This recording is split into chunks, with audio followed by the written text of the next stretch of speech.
Well, the big games in the 5A leagues are in 32, but let's quickly look at the 31 schedule. Vets at Valley View. Hey, I saw Valley View, and they may have gotten beat pretty good by Vela, but they had 369 yards. I was impressed with this big kid, got us at 34, the running back. Man, he was a bruiser. I think, what was his name? I can't remember. I'll have to look it up. But he's about 190, kind of thick-looking kid, but he was stepping around. And Carlos Batiz, number 5. I like that kid, too. Valley View, like Roma, has some kids. If they play well, they can be in any ball game, but if they don't, they get blown out.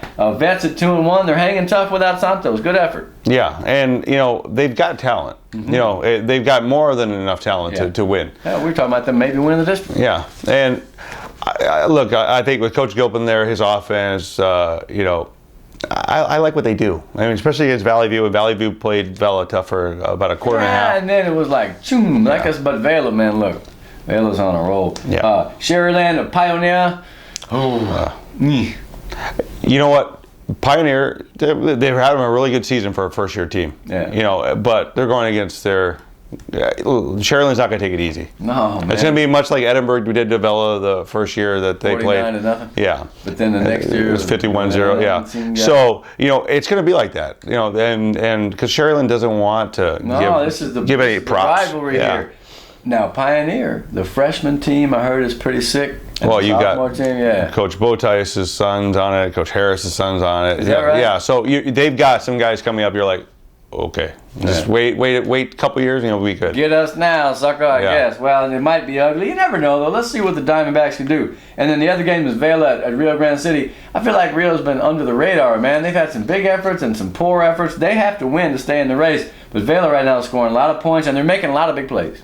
They are.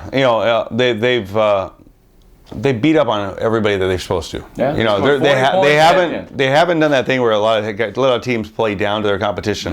No, they've been beating the heck out of everybody. Well, they've scored 40 points and had, I think, 300 yards or more in every game except Sherryland. Mm-hmm. They had a 67-yard interception return. They had a 93-yard run, an 82-yard pass.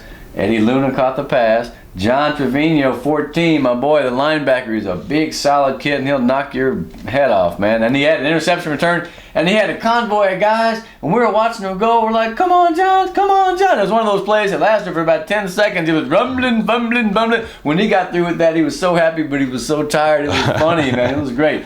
Kid had 2 interceptions. He's probably leading the team in tackles. Him and Mondo Regalado, the safety. No, Vela's got a great quick strike attack. Their defense still gave up 369 to Valley View, and that's a lot of points to a team that had only won one game. So it's not an Achilles heel, but it's always going to be the point of interest for other teams looking to exploit the SaberCats. They can still win it, man, but somebody's going to have to beat Sherryland. Yeah. Who?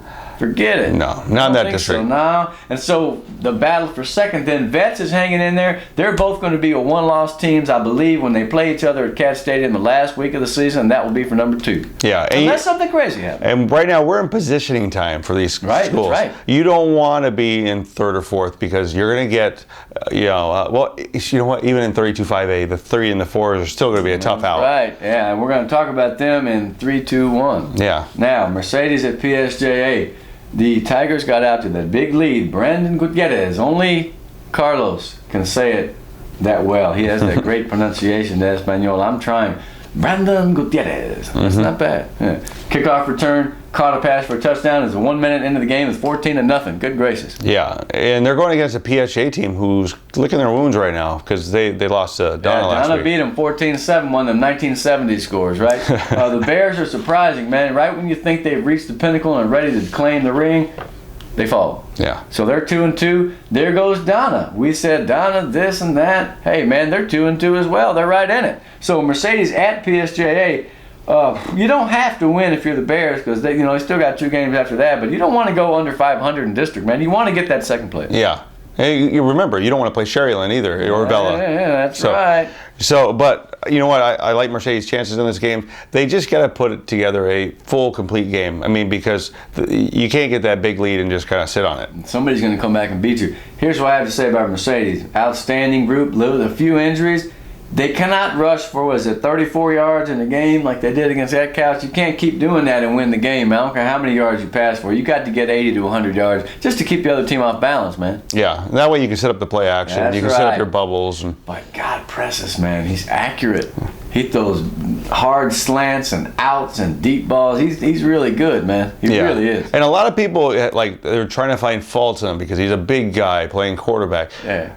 Man, the kid just got a bullet for an arm. He's got a does, rifle man, for an he arm, does. and the ball just flies out of his hand. And he hits kids in the hands or the numbers. If he has to float it over the secondary, Those are great deep Yeah. balls. You know what he's got? He's got good anticipation of what's happening. He just gets back there. You can see him looking, and he makes the right decision, and he throws a pretty damn accurate ball. I'm impressed with Precious so far. I don't think anybody has more yards than he does.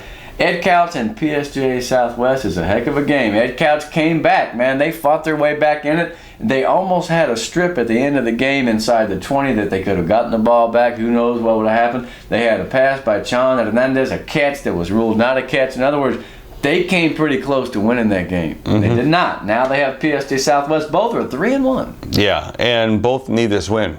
Because you don't want to fall back to third. Don't go to 3. That's right. Yeah. PSJ Southwest, what they have against down in North? 4 sacks, 4 interceptions. They had a pretty good ball game defensively. We've talked about the running game. Portales is better at passing. They're a pretty good defense. And they're putting up points too. Hey. And what this a game that is. And this is a hybrid of what Mel Rios used to do at PSJ because a lot of his staff's over there. They're throwing the ball a whole lot more than they ever did at PSJ. Yeah. Who is the receiver? What's his name? Alanis. Homero Alanis had a couple of touchdowns. No, PSJ Southwest is for real. Against that Couch, though, let's see if they have the experience in the big games. Because even though the Jackets, you can say, well, they're sophomores.